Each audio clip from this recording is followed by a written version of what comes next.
Hello viewer, welcome to my new channel. Viewer দেখুন, এগুলো হচ্ছে আমার হ্যাসিংয়ের বাচ্চা। ইনকুবেটরে আমি ফুটিয়েছিলাম এই তো 1-2 দিন আগে। পূর্বে 16টা ডিমের মধ্যে 15টাই ফুটে গেছে। এই যে দেখুন, 15টা ডিম ফুটে গেছে। এগুলা হাঁসের ডিম। হাঁসের ডিম আমি এই যে ইনকুবেটরে দিয়েছিলাম।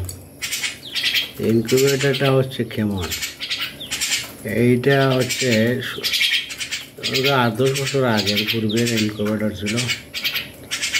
ওটা একটা ছিল, ওইটাতে শুধু ককশিট, একটা ফ্যান, একটা লাইট, একটা এই টেম্পারেচার মেশিন, আর কিছুই না।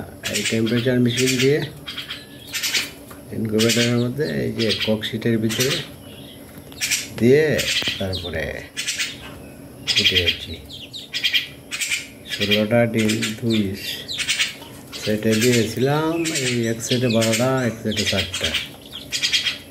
ওটা 2 দিন বেশ কমে, তারপরেও 2 দিন বেশ কমে ফুটে গেছে সব।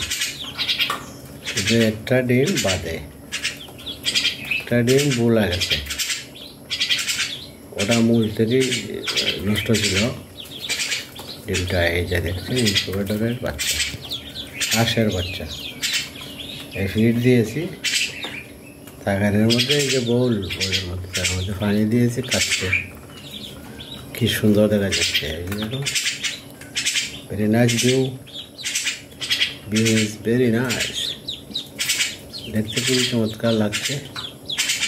ওরা ডাক্স বেবি চিক ওগুলো ফুটিয়েছি, বিভিন্ন কালারের আছে।